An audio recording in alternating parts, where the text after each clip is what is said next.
ಸ್ಟೆಪ್ಪ ಸೃಜನ್ ಮಾತಾಡ್ಬೇಕೀಗ. ಸೃಜನ್ ಮಾತಾಡ್ತೀನಿ. ಕಥೆಗಾರ, ನಿರ್ದೇಶಕ ಮತ್ತು ನಿರ್ಮಾಪಕ ಸೃಜನ್ ಲೋಕೇಶ್, ಹೌ ಸ್ಪೆಷಲ್ ಈ ಜರ್ನಿನಲ್ಲಿ GST ಫಾರ್ ಯು? ನಿಮಗೆ ಎಷ್ಟು ವಿಶೇಷತೆ ಇದೆ? ಪ್ರಾಮಾಣಿಕವಾಗಿ ಹೇಳ್ಬೇಕು ಅಂದ್ರೆ ಇದು cinema dream by Srujan Lokesh ಅಂತ ಅವರು. ಸಿನಿಮಾ ಡ್ರೀಮ್ ಅಲ್ಲ, ನನ್ನ ಡ್ರೀಮಲ್ಲಿ ಬಂದಂತ ಕತೆ ಇದು. ಸೊ ನಾನು ಮಲಗಿರ್ಬೇಕಾದ್ರೆ ನನ್ನ ಕನ್ಸಲ್ಲಿ ಬಂದಂತ ಒಂದು ಕಥೆಯನ್ನ ಒಂದೊಂದೇ ಸಣ್ಣದಾಗಿ ಹೆಣ್ದು ಇದನ್ನ ಒಂದು ಇವತ್ತು ಟ್ರೈಲರ್ ರಿಲೀಸ್ವರೆಗೂ ಬಂದಿದೆ. ನನ್ನ ಸಿನಿಮಾ ಬಗ್ಗೆ ನಾನು ಮಾತಾಡೋದಕ್ಕೆ ಯಾವುದೇ ಕಾರಣಕ್ಕೂ ಈ ಒಂದು ವೇದಿಕೆಯನ್ನು ನಾನು ಬಳಸ್ಕೊಳ್ಳೋದಿಲ್ಲ. ಯಾಕಂದ್ರೆ ನನ್ನ ಸಿನಿಮಾ ಬಗ್ಗೆ ನಾನು ಮಾತಾಡೋದು ತಪ್ಪಾಗುತ್ತೆ. ನಿಜವಾಗ್ಲೂ ನಾನು ಪ್ರಾಮಾಣಿಕವಾಗಿ ಮಾಡಿರುವಂತ ಕೆಲಸವನ್ನ ನೀವು ನೋಡಿ ಚೆನ್ನಾಗಿದೆ, ಚೆನ್ನಾಗಿಲ್ಲ ಆಬ್ವಿಯಸ್ಲಿ. ಯಾಕಂದ್ರೆ ಸಿನಿಮಾದ ಒಂದು ಪ್ಲಸ್ ಪಾಯಿಂಟ್ ಹೋದೆ, ಮೈನಸ್ ಪಾಯಿಂಟ್ ಹೋದೆ. ಏನು ಅಂದ್ರೆ ಅಕಸ್ಮಾತ್ ನಾವೇನಾದ್ರೂ ತುಂಬಾ ಓವರ್ ಕಾನ್ಫಿಡೆನ್ಸ್ ಅಲ್ಲಿ ನಾವು ಗೆಲ್ತೀವಿ ಅಂತ ಎಲ್ಲರೂ ಹೇಳ್ಕೋಬಹುದು. ಯಾಕಂದ್ರೆ ನಾನು ಹೇಳಿದಾಗೆ 600-650 ಹೆಚ್ಚು ಸಿನಿಮಾಗಳನ್ನ ನಾನು ಪ್ರಮೋಟ್ ಮಾಡಿದ್ದೀನಿ. ಯಾರಿಗೂ ಗೊತ್ತಿಲ್ಲದೆ ಇರೋ ಸಿನಿಮಾ ಇವತ್ತು ಲ್ಯಾಂಡ್ ಮಾರ್ಕ್ ಸಿನಿಮಾ ಆಗಿದೆ. ತುಂಬಾ ಎಕ್ಸ್ಪೆಕ್ಟೇಷನ್ ಆಗಿದ್ದಂತ ಸಿನಿಮಾಗಳು ಆವರೇಜ್ ಆಗಿರೋದನ್ನ ನೋಡಿದ್ದೀನಿ. ಅದಕ್ಕೋಸ್ಕರ ಏನು ಅಂದ್ರೆ ಜನರು ಯಾವ ರೀತಿ ರಿಸೀವ್ ಮಾಡ್ಕೋತಾರೆ ಅಂತ ಅದು ಹೇಳೋದಕ್ಕೆ ಸಾಧ್ಯನೇ ಇಲ್ಲ. So I do not want to take this opportunity. ನನ್ನ ಸಿನಿಮಾ ಸಖತ್ತು, ಗ್ರೇಟು, ಎಕ್ಸ್ಟ್ರಾರ್ಡಿನರಿ, ದಿ ಬೆಸ್ಟ್. ನಮ್ಮ ದೇವರನಿಗೂ ಹೇಳಲ್ಲ, ಪ್ರಾಮಾಣಿಕವಾಗಿ ಒಂದು ಸಿನಿಮಾ ಮಾಡಿದ್ದೀನಿ, ನಿಷ್ಠೆಯಿಂದ ಸಿನಿಮಾ ಮಾಡಿದ್ದೀನಿ, ಇಷ್ಟಪಟ್ಟು ಒಂದು ಸಿನಿಮಾ ಮಾಡಿದ್ದೀನಿ, ಒಂದು ಕನ್ಸ್ ಇಟ್ಕೊಂಡು ಒಂದು ಸಿನಿಮಾ ಮಾಡಿದ್ದೀನಿ, ಆ್ಯಂಡ್ ಒಂದು ಉದ್ದೇಶ ಇಟ್ಕೊಂಡು ಸಿನಿಮಾ ಮಾಡಿದ್ದೀನಿ. ಆ ಉದ್ದೇಶ ಏನು ಅಂದರೆ ಜನರು ನೋಡಿ ನಗಬೇಕು. ಯಾಕಂದ್ರೆ ನನಗೆ ಗೊತ್ತಿರೋದು ಅದೊಂದೇ, ನನಗೆ ಗೊತ್ತಿರೋದು ಜನರನ್ನ ನಗಿಸ್ಬೇಕು ಅನ್ನೋದು. ಅಫ್ಕೋರ್ಸ್ ಶೋಗಳ ಮುಖಾಂತರ ಮಾಡೋದು ಬೇರೆ, cinema is a different ball game. ಮೊದಲನೇ ಬಾರಿ ನಿರ್ದೇಶನ ಮಾಡಿದ್ದು ಉಪ್ಪಿ ಸರ್. ನಿಜವಾಗ್ಲೂ ಎಲ್ಲ ಡೈರೆಕ್ಟರ್ಸ್ಗೂ ದೊಡ್ಡ ನಮಸ್ಕಾರ. Such a difficult job. And ಇನ್ನೊಂದು ಈ ಒಂದು ಸಭೆಯಲ್ಲಿ ನಾನು actually I wanted to tribute ಅನ್ನೋದಕ್ಕಿಂತ ನೆನೆಸ್ಕೋಬೇಕಾಗಿತ್ತು who are the inspirations for me ಅಂತ. ಈ ಆಕ್ಟರ್ ಆಗಿ ಡೈರೆಕ್ಟರ್ ಆಗಿ ಚೇಂಜ್ ಆದವರು ಅಥವಾ ಡೈರೆಕ್ಟರ್ ಆಗಿ ಆಕ್ಟರ್ ಆಗಿ ಚೇಂಜ್ ಆದವರು ಇವ್ರುಗಳೆಲ್ಲ ಪಟ್ಟಿರುವಂತ ಶ್ರಮ ಎಷ್ಟು ಅದ್ಭುತದ ಅನ್ನೋದು ನನಗೆ ಅರ್ಥ ಆಗಿದ್ದು ನಾನು went through that process. For example, ಇವಾಗ ನಮ್ಮ ತಾತನೇ ಇರ್ಬೋದು, ಸುಬ್ಬಯ್ಯನಾಡು, ಅವರು ಡೈರೆಕ್ಟ್ ಮಾಡಿದ್ದಾರೆ. ಆರ್ ನಾಗೇಂದ್ರ ರಾಯರು ಅವರು ಡೈರೆಕ್ಟ್ ಮಾಡಿ ಆಕ್ಟ್ ಮಾಡಿದ್ದಾರೆ.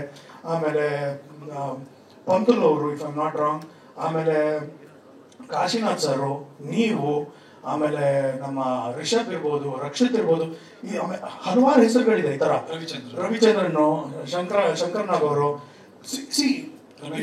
ರಮೇಶ್ ಅಲ್ಲ ನಾನು ಹೇಳ್ತಾ ಇರೋದು, it's a big name, big list of name.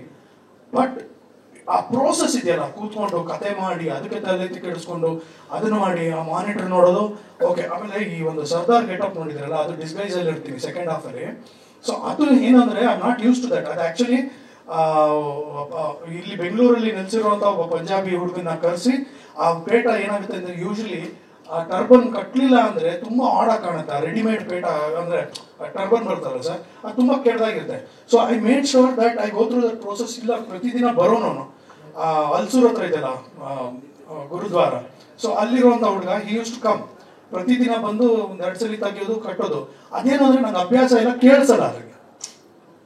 Phone ಬಂದ್ರೂ ಕೇಳಿಸಲ್ಲ, ಹಿಂಗೆಲ್ಲ ಮಾತಾಡೋದು. ಅದ್ರಲ್ಲಿ ಇನ್ನೊಂದೇನಂದ್ರೆ ಮಾನಿಟರ್ ನೋಡೋದು, ನಾನು ತೇಜುನ್ ನಿಲ್ಸೋದು. Teju is my co director. So ತೇಜುನ್ ನಿಲ್ಸೋದಲ್ಲಿ ಡೈಲಾಗ್ ನೋಡ್ಕೊಳ್ಳಿ, ನಾನು ಮೂಮೆಂಟ್ ನೋಡ್ಕೊತೀನಿ ಎಲ್ಲ ಅಂತ. ಸರಿ ಆಯ್ತು ಅಂತ ನಾನು ಮೂಮೆಂಟ್ ನೋಡ್ಕೊಳ್ಳೋದು, ಎಲ್ಲ ಓಕೆ ಅಂದ್ರೆ ಓಕೆ ನಾನು ಮತ್ತೆ ಹೋಗೋದು. ನಾನಲ್ಲಿ ಹೋಗಿ ನಿಂತ್ಕೊಂಡು ಆಕ್ಟ್ ಮಾಡಿದ್ಮೇಲೆ ನಾನು ಕೇಳ್ತಾ ಇದ್ದಂತೆ ಎಲ್ಲ ಓಕೆನಾ ಡೈಲಾಗು ನನಗೆ ಗೊತ್ತಿಲ್ಲ, ಕೇಳಲ್ಲ ಸರ್, ಅದು ಪ್ರಾಕ್ಟಿಕಲ್ ಆಗಿ ಕೇಳಲ್ಲ.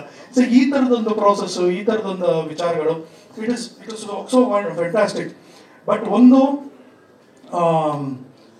ನಾನೇ ಈ ಸಿನಿಮಾಗೆ ಯಾಕೆ ಡೈರೆಕ್ಟರ್ ಆಕ್ಟರ್ ಆದಂತ ಕೇಳ್ಬೋದು. ನೀವು ಕೇಳ್ತಾ ಇದ್ರ ನಾನೇ ಯಾಕೆ ಆಕ್ಟಿಂಗ್ ಮಾಡ್ಬಿಟ್ಟು ಆರಾಮಾಗಿ ಇನ್ನೊಬ್ಬ ಹೀರೋನ ಹಾಕೊಂಡ್ ಮಾಡ್ಬೋದಲ್ಲ ಅಂತ. ಆದ್ರೆ ನನಗೆ ಕಾನ್ಫಿಡೆನ್ಸ್ ಇರಲಿಲ್ಲ ಇನ್ನೊಬ್ಬ ಹೀರೋ ನನ್ನ ಮಾತು ಕೇಳ್ತಾನೆ ಅಂತ.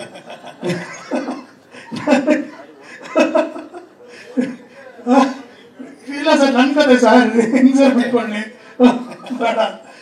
ನನಗೆ ಆಕ್ಚುಲಿ ಬಜೆಟ್ ಟಾಕೀಸ್ ಮಾಡಿದಾಗಲೂ ನಾನು ಫಸ್ಟ್ ಕಂಡೀಷನ್ ಹಾಕಿದ್ದು ಪರಮ್ ಅವ್ರಿಗೆ, ನೀವು ಈ ಒಂದು ಶೋ ಅನ್ನ ನನಗೆ ಡೈರೆಕ್ಷನ್ ಕೊಟ್ರೆ ನಾನು ಮಾಡ್ತೀನಿ. Somebody is directing it, I will not, because ನಾನು ಆ ಕಾನ್ಸೆಪ್ಟ್ ನ ಕನ್ಸ್ಯೂಮ್ ಮಾಡ್ಕೊಳ್ಳೋದಕ್ಕಾಗಲ್ಲ, ನನಗೆ ಬಿಟ್ಬಿಡ್ಬೇಕು ಅಂತ. That was a condition. So ಈ ಸಿನಿಮಾಗೆ ನನಗೆ I was okay with another hero, but not another director. Because ಅಲ್ಲಿ ಕೂತ್ಕೊಂಡು ಕಿತ್ತಾಡೋದು, ನನಗಿಲ್ಲ ಈ ತರ ಬೇಕು ಅನ್ನೋದು, ಅದೆಲ್ಲ ಯಾವುದು ಬೇಡ ಅನ್ನೋದು. ಬಟ್ ಏನಕ್ಕೆ ಅಂದ್ರೆ I was very confident, because I know it was something new and stressful. But I did not want somebody else who ಅಕಸ್ಮಾತ್ ನನ್ನ ಮಾತು ಕೇಳಲಿಲ್ಲ ಅಂದ್ರೆ, ಅಥವಾ ಅವ್ರ ಇನ್ಪುಟ್ಸ್ ಕೊಟ್ಟು ನನ್ನ ಅದು ಯಾವುದು. But then I was very clear, ಇಲ್ಲ ನಾನು ಇದನ್ನ ಹಿಂಗೆ ಮಾಡ್ತೀನಿ, ಆಮೇಲೆ ನನಗೆ ಯಾವ ರಿಸ್ಟ್ರಿಕ್ಷನ್ಸ್ ಇರುತ್ತೆ, ಯಾವ ಪ್ರಾಬ್ಲಮ್ಗಳಿದೆ ಅದನ್ನ ನಾನೇ ಸಾಲ್ವ್ ಮಾಡ್ಕೋತೀನಿ ಅನ್ನೋ ಕಾನ್ಫಿಡೆನ್ಸ್ ಅಲ್ಲಿ ಈ GST ಯಾಕೆ ಅಂತ